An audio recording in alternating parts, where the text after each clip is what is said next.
¿Sabías que el inglés y el español no solo difieren morfológica y sintácticamente, sino que también tienen dos lógicas internas diferentes?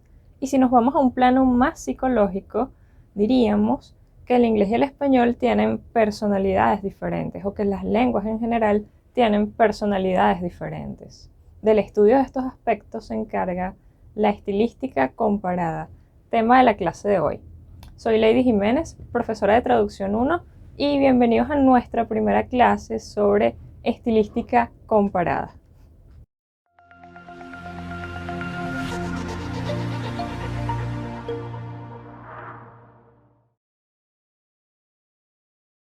Hola chicos, ¿qué tal? Lo primero que vamos a hacer es entrar en nuestra presentación de Quizzes, nuestra presentación interactiva. En el aula virtual les dejé el enlace para que entren. De todas maneras, acá tienen el código por si están desde el celular. ¿De qué vamos a hablar hoy? Les voy a mostrar un esquema de esos conceptos que vamos a abordar hoy. En primer lugar, la estilística, como yo les decía en la introducción, ¿qué se entiende por estilística y de dónde viene el término? ¿Quién fue el padre de la estilística moderna? ¿Cómo la concebía? ¿Y cuáles son los tipos de estilística? Luego vamos a caer en la diferencia que se hace entre gramática y estilística. Es muy importante para un traductor saber esa diferencia, y posteriormente, ya para el final, hablaremos de los planos de representación lingüística y qué relación tienen esos conceptos con lo que les estoy explicando o les voy a explicar a continuación. Muy bien, chicos, entonces ya dentro de nuestra presentación de Quizzes, lo primero que les quiero preguntar es: ¿qué entienden ustedes o qué se les viene a la mente cuando escuchan la palabra estilística? Y una anécdota que les tengo sobre esto es la de un profesor mío de estilística propiamente, que me dio clase en la Universidad Central de Venezuela en la carrera de traducción. Él conversaba con nosotros y nos decía que una vez una tesista de él fue por el pasillo de ingeniería, conocido por tener diferentes puestos de libros. Le preguntó a uno de los vendedores: ¿tienen libros de estilística? Y el vendedor le contestó: no, mi amor, aquí no vendemos nada de peluquería. Y la chica se quedó, wow. Entonces, ¿qué nos quiere decir esto? Que el concepto de estilística o la palabra estilística puede tener diferentes significados según el contexto en el que estemos, ¿no?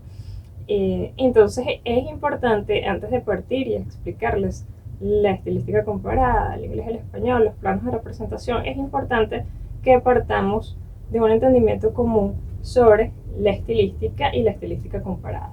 Entonces vamos a remontarnos a la época de Aristóteles.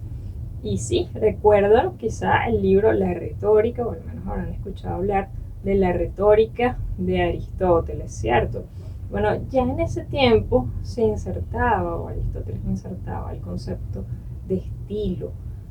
Digamos que ese fue uno de los puntos de partida, aunque nunca me gusta hablar de manera absoluta. Probablemente alguien antes haya hecho referencia a ese concepto o algo similar, ¿no? Pero digamos que algunos estudiosos concuerdan con que si tenemos que situar el origen de la estilística, bueno, vámonos a Aristóteles, que en la retórica se hacía referencia a este concepto. Pero era muy diferente a como lo concebimos actualmente. La estilística en ese tiempo y en siglos subsiguientes se refería a la parte estética y literaria, al estilo individual de un autor. Piensen en los grandes escritores de literatura. El estudio de la estilística se extendió durante muchos años y era normativo, era prescriptivo. Si estudias el estilo de un autor, en cierto modo te están diciendo cuál es la mejor manera de escribir, por qué debes escribir de esa manera. Cervantes, Shakespeare tenían un estilo específico que de hecho ayudó a moldear la manera en que luego se fue haciendo literatura. Se dice también que los grandes escritores, esos grandes estilos, moldearon la lengua común. Pero ¿qué pasó? Fue hasta el año 1909 cuando apareció el libro La estilística comparada la estilística de Bailly, Charles Bailly, el padre de la estilística moderna. 1909, él concibe la estilística desde otro punto de vista. Esta vez no va a ser normativo como la estilística y el estudio del estilo de antaño. Esta vez Bailly va a estudiar la lengua común, el habla común y espontánea, y va a partir de los hechos de expresión, según su contenido afectivo. ¿Y qué significa esto? Va a estudiar la manera en la que hablamos nosotros, cómo nos referimos en diferentes contextos y en diferentes situaciones a las cosas en general, a los fenómenos, a las situaciones, ¿no? Toda nuestra lengua. Él distinguía entre dos tipos de estilística, la estilística interna y la estilística externa. La estilística interna compara los hechos de opción dentro de una misma lengua. Cómo yo me puedo referir a una misma situación, a un mismo fenómeno, cómo respondo a una pregunta dentro de mi mismo idioma. Y la estilística externa se refiere al entendimiento de una lengua en contraposición con otra lengua. Voy a conocer más del español y más del inglés si yo comparo esas dos lenguas y sus diferentes puntos de vista y hechos de opción. Cuando hablamos de hechos de opción, hablamos de las diferentes alternativas que tenemos para referirnos a algo.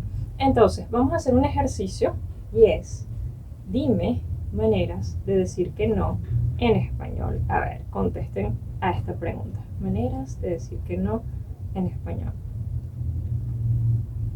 Muy bien. Ahora veamos maneras de decir que no en inglés. Al menos 2 o 3 maneras de decir que no en inglés. Muy bien. Luego de haber hecho este ejercicio, tenemos que la estilística interna se refiere a la comparación que hacemos de esas maneras de decir que no en una misma lengua, en español por separado, en inglés por separado, y en la estilística externa estamos comparando esas dos maneras de decir que no en inglés y en español. Algunas son similares, otras van a ser muy diferentes y quizá no tengan un equivalente directo si las queremos traducir.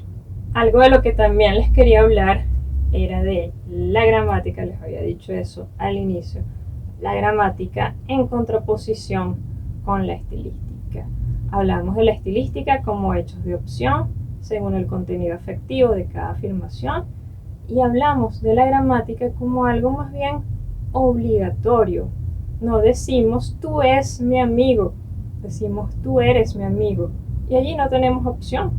Allí simplemente tenemos que acudir a las leyes gramaticales, a las normas gramaticales.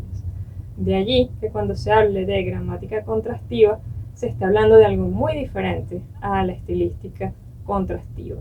Es importante para un traductor conocer ambas áreas, pero saber la diferencia. La estilística no es normativa, sino que nos presenta ese contraste, sea entre una misma lengua, o sea, entre dos lenguas diferentes.